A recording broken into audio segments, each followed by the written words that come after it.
Okay, so we are in section 9.4 now. Coming out of sections 2 and 3, we talked about the critical value approach to hypothesis testing, and in section 9.3 we talked about the p-value approach to hypothesis testing. So we are actually going to now do an exercise. We're actually going to do a couple of exercises here from start to finish, so hopefully you can put everything now together and see how this whole thing works out.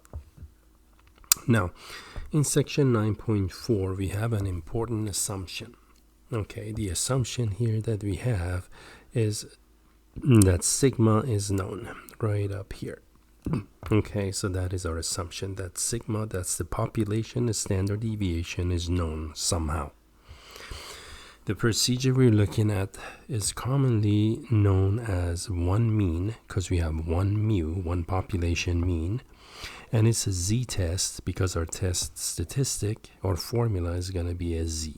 Okay, now the assumptions that we have here: we have a simple random sample. And remember, all our assumption about our sampling is that the sampling is done with replacement from either finite population or without replacement from an infinite population, means very large population. So we have a simple random sample. And the second assumption is the normality of random variable for the population, or that the sample is large. And remember, for central limit theorem, large meant at least 30. So assumption number 2 kind of directly relates to central limit theorem. And of course, assumption number 3 is that sigma is known. In the next section, I believe it's section 9.5, we're going to look at the case, or the assumption, the change in assumption. What if sigma is unknown? Now, here's the hypothesis, the null hypothesis. Remember, in your book, the author always assumed the null hypothesis is equal to some hypothesized value. And then the alternative could be any one of these 3 that we have. It could be a two-tailed, not equal to, left-tailed, or right-tailed, meaning less than or greater than. So it could be any one of those. And of course, the alpha that he's talking about here, our significance level, or the size of our tests, will be given to us in the statement of the exercises. And here's a test statistic that I was telling you about back in section 9.2 and 9.3. The test statistic is going to be a formula, in this case a z, that we calculate using this formula that you see. Okay, it's x bar minus hypothesized mean and divided by sigma over root n. And again, all this does, it's going off of the assumption that, or the logic of hypothesis testing. The numerator looks at the separation or the distance between the sample mean and the hypothesized mean. That's what the numerator does. And then once you divide it by sigma over root n, you standardize that distance. And then you take it to a standard normal distribution, and this is how we actually find out from that step right in here. This is how we realize how many standard deviation are we above or below the mean, and then depending on our cutoff, we're going to judge that separation either significant or not. So the next 2 steps here, section 9.2, we talked about critical value approach. With critical value approach, if the value of test statistic lies inside the rejection region, we're going to reject the null. In the case of a two-tailed test, remember we have 2 critical values here, and then these are going to be alpha over 2, alpha over 2. For the left-tailed test, we're going to have a z sub alpha. This is the critical value. And in the case of a right-tailed test, of course, the rejection region is on the right side. And let me correct this. There's a missing alpha here. That's going to be an alpha there. And right in here, that's alpha over 2 also. So let me just tidy up this thing. The PDF doesn't show that, but this is actually a z sub alpha over 2 negative. That's what this is supposed to be. Okay, now using p-value approach, remember with p-value approach is pretty simple. I think if p-value is less than or equal to alpha, we reject the null hypothesis. And then he has it actually step by step how you do this. I'll show you these in an example in a moment. And let's take a look at an exercise actually here. This is the exercise that we've been doing since chapter 8, I think. So in exercise number 76 here, the early onset of dementia. In this exercise, again, since we've seen this before, I'm just going to skip the introductory opening statements here. So for this exercise, a simple random sample of 21 people with early onset of dementia gave the following data on age at diagnosis in years. So these are 21 people in the sample. Okay, so this person with the early onset, the first person age 60 years old. So looking at the numbers, let's see the highest. I see 61 going through, and 61 is the oldest person in the sample. The youngest person in this sample is there's 42, 44, 41 actually. So this person age 41, they had diagnosed this person with early onset of dementia. Okay, now the question reads, at the 1% significance level, do the data provide sufficient evidence to conclude that the average age, mean age at diagnosis of all people with early onset is less than 55 years old? Assume the population deviation is 6.8 and the sample mean they calculate. That means if you add up all the scores here in the sample divided by 21, you should get 52.5. Okay, so now I've highlighted the important stuff in this exercise from top to bottom. First of all, the simple random sample of 21, that's n, true. 1% significance level, remember that's the size of our test. That's going to be our alpha. And we're doing mean age of all people. The words mean age of all people, that's mu, right? Because it's inferential, it's for every person, all people, is less than 55. So, and we set this up in exercise 9.8, I believe that was back in section 9.1 actually, is when we did this. We set up the hypothesis, we determined type 1, type 2 error. If you don't recall, you might want to watch that video. In section 9.1 is actually when we set up this hypothesis. So there you go. The null hypothesis reads the average age at diagnosis is 55. The researchers want to know whether the mean age at diagnosis is less than 55. Less than, so that becomes less than, that becomes the alternative. Okay, and here sigma, that's the population standard deviation 6.8. See, that's your sigma, and it's known. So what I've done here is I've actually calculated our test statistic. Okay, so here's our test statistic. And using the formula that was in the box that we saw up on the page, I'm plugging in for these known quantities. X bar, the sample mean, 52.5, that's from here. The hypothesized mean is 55, that's this number here. Sigma is 6.8 from here. Sample size was 21. And when you do that, you actually get, what I got is negative 1.68. So the difference between the sample mean and the hypothesized mean is negative 2.5 years. Means 2.5 years younger than 55, right? 52.5. So the question we want to answer is this. Does that separation or the difference of negative 2.5, is that statistically significant? That's what we want to know. Okay. We see the sample shows less than 55. Again, the question is, in light of the sample size and in light of the standard deviation, means fluctuations in the data values, can we judge that result statistically significant? So, using critical value approach, let me make this shrink it a little bit so you can see the whole page. So what I have here is in the denominator, actually that's sigma over root n. Remember, we call that the standard error of the mean from chapter 7. Now, using critical value approach, what I have done is the following. Let me bring it all the way up to here. Okay, so here's the distribution of x bar, sampling distribution of x bar. The mean is 55. Deviation is not 6.8. It's going to be 1.4839. It's going to be this number, not 6.8.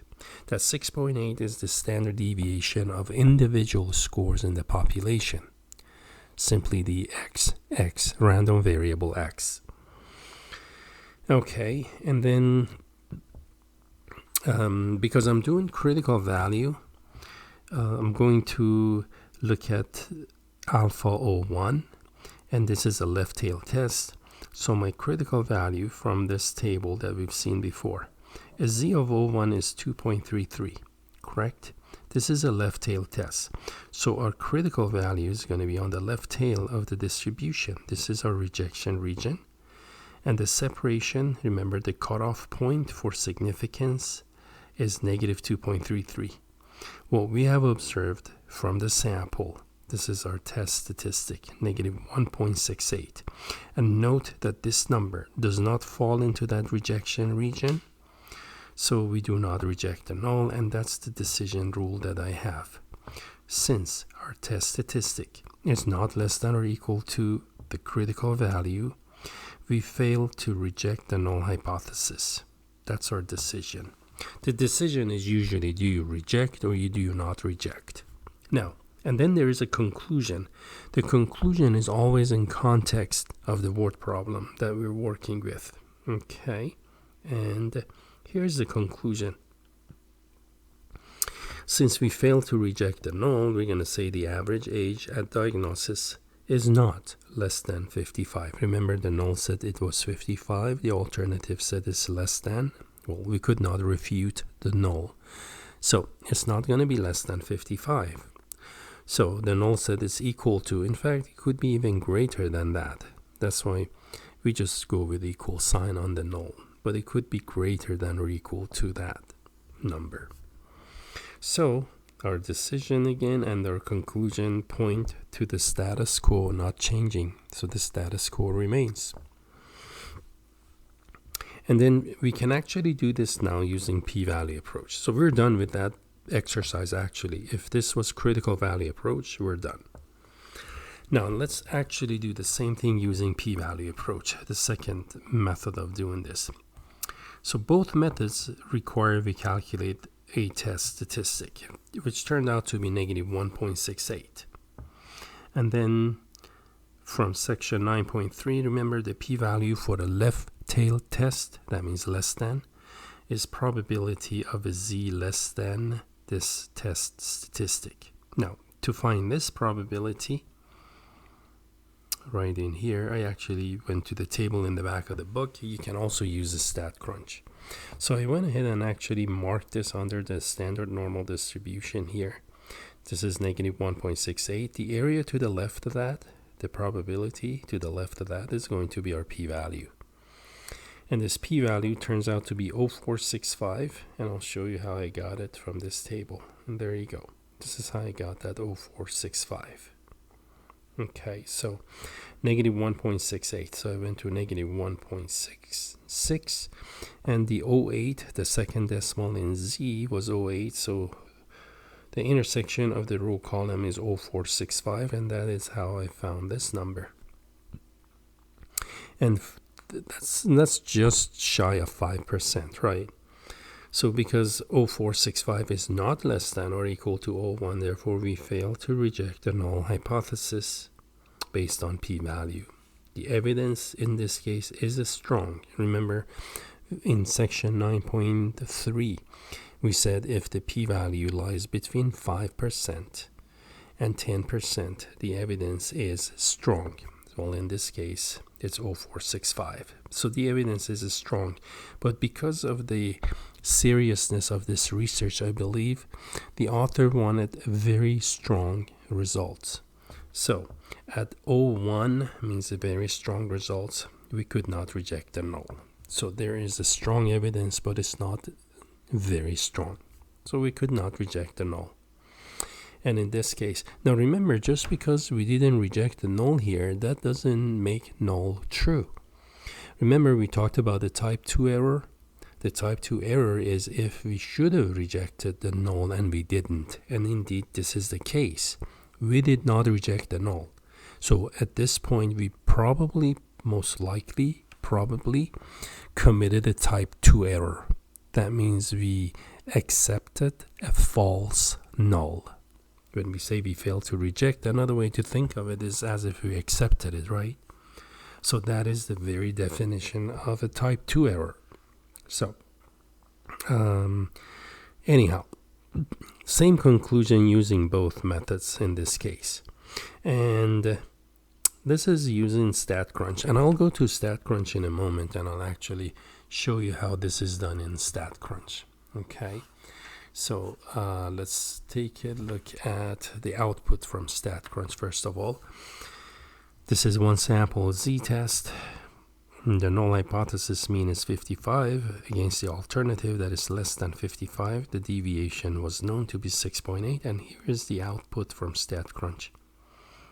Now in this output, by the way, the p-value, well, that's self-explanatory, right? We know what this is. That's the p-value. 0.46, and that's precisely what we have up here. We got 0.465, right? Right in here we got 0.465. Now the other thing that's in here, z statistics, this is actually your test statistic. That's how it's labeled in StatCrunch.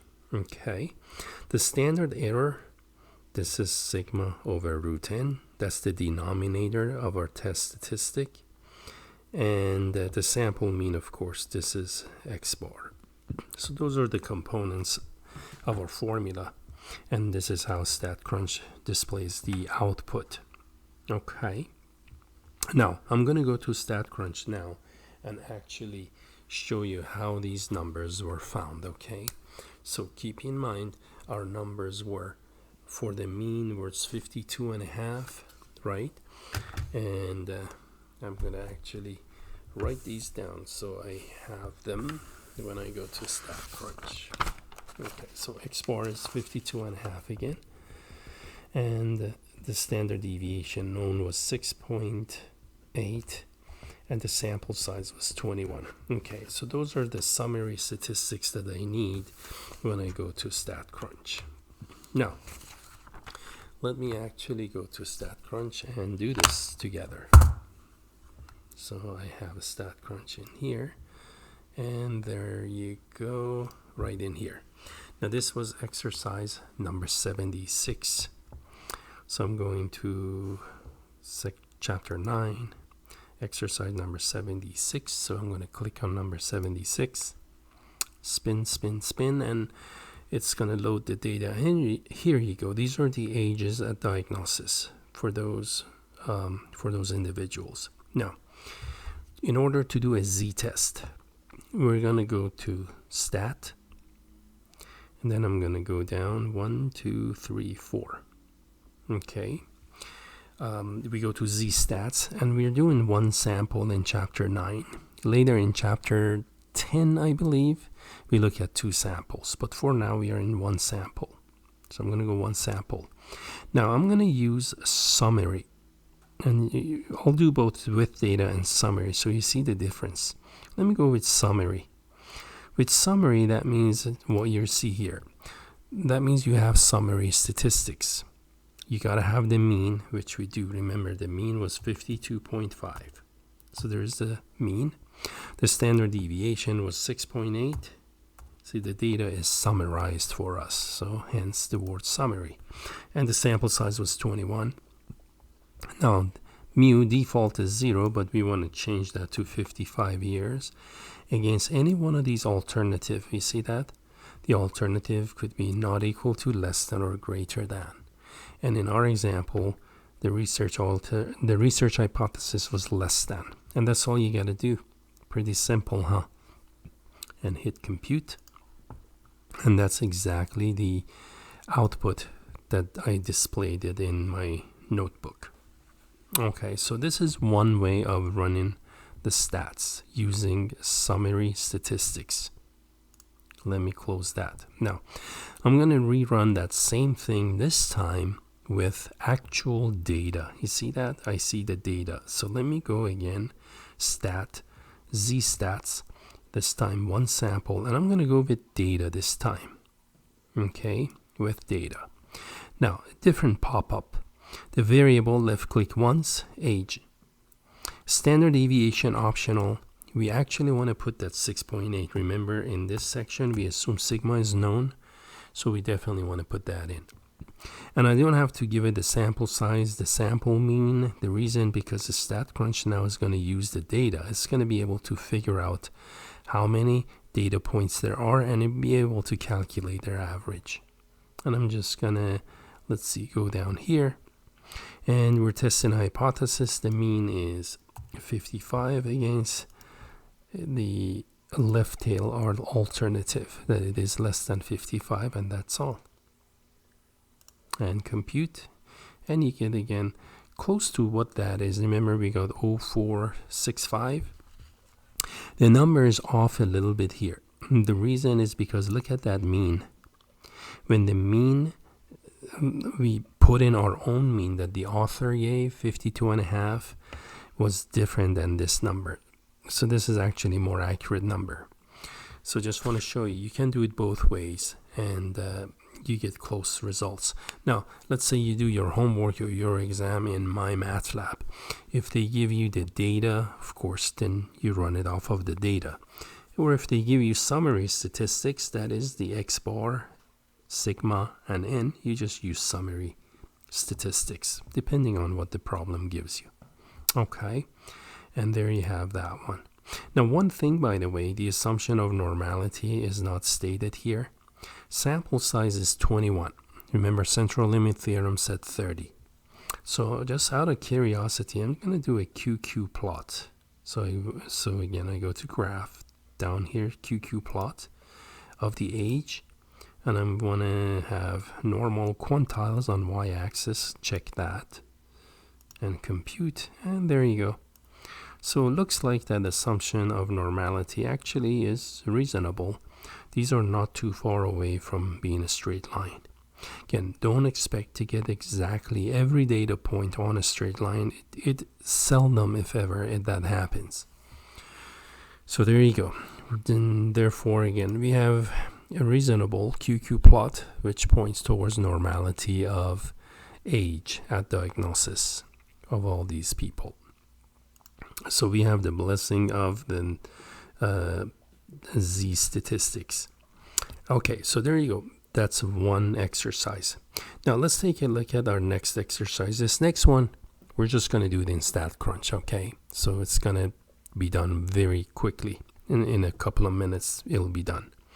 So this one is now different. This one has to do with serving times. According to the Bureau of Crime Statistic and Research of Australia, as reported on LawLink, the mean length of imprisonment for motor vehicle theft offenders in Australia is 16.7 months. Note, that is the mean for the entire nation. So we're going to take that to be the population mean imprisonment time. 16.7 months. 100 randomly selected, so I went ahead and labeled that as N, the sample size N equaled 100. Motor vehicle theft offenders in Sydney, Australia, had a mean. Now this mean, note this mean comes from these 100 people, right? So that's going to be X bar, that's not going to be mu. They had a mean length of 17.8 months, which is, again, looks like about a year. Actually months. It looks like about a month, just over a month over the national average. Now, 1 month over, that doesn't seem too far, does it? So that's what we want to know. We want to know whether that separation, that increase of 1 month is statistically significant. So, at 5% significance level, This is the size of our test. Do the data provide sufficient evidence to conclude the average length of imprisonment for motor vehicle theft offenders in Sydney differs from the national mean in Australia? Now, here in green, I have highlighted again the keywords. The mean, that means mu. Differs from, well, differs from means it's different, right? It means not equal to. So this should be the statement of alternative then, huh? Not equal to. Remember, the alternative cannot have equal sign. So this has to be the alternative, mu not equal to. Assume the deviation in the population is 6 months and alpha is 0.5. Okay. Now, one thing, by the way, when we set the significance level for the test at alpha 0.5, which is 5 in 100, that means we are willing to take the risk 5 in 100 chance, that is 1 in 20 or 500s, 5 in 100 chance of making the wrong decision if we say reject the null hypothesis. So that's the significance of the alpha here. That's set before we even touch the data or collect the data. So again, we are willing to assume 5 in 100 chance of falsely rejecting the null. And with that, we're going to proceed. So I went ahead and wrote the statement of the alternative, and this is actually, we'll go to StatCrunch and actually do this together. But here's the output for now. Our p-value is 0.668. Now that 0.668, remember alpha was 0.5, the size of our test 0.5. So our decision therefore is we're not going to reject the null, because 0.668 is not less than 0.05. And the sample mean here, x bar, again was 17.8 months. So that 17.8 months is not significantly different than 16.7. The difference, you might wonder, well, why are they different then? Well, that could be sampling variation, sampling error, because we took a sample. And a small sample at, oh, actually, this is not bad. Sample size 100. I thought, I'm still thinking 21 from previous one. So actually, the sample size is pretty respectable. But again, not enough to be judged statistically significant. And for this exercise, again, sigma was 6 and n was 100. Now we're going to go to StatCrunch and actually do this. But before we do, let's take a look at our conclusion. Since we failed to reject the null, remember the null said, the average is the same as the national. Sydney, no different than the national. So that's my conclusion, or our conclusion. The average length of imprisonment for motor vehicle theft offenders in Sydney is not different from the national average in Australia. That's our conclusion. And let's go to StatCrunch and finish this off. Now, there is no data for exercise numbers, whatever this was. This was exercise number 77, I believe, right? Yeah, number 77. And I did not see data. See, I'm looking at on the left side, they go 76, 79. There is no 77. We don't see the actual data like we did in exercise 76. So for this one, I have no choice. I have to go to stat, z-stats, one sample with summary, because I don't even see the data. The sample mean was 17.8 in Sydney. The standard deviation in the for the national, that's for the national not average, but national standard deviation for the whole nation, 6 months, and the sample size was 100.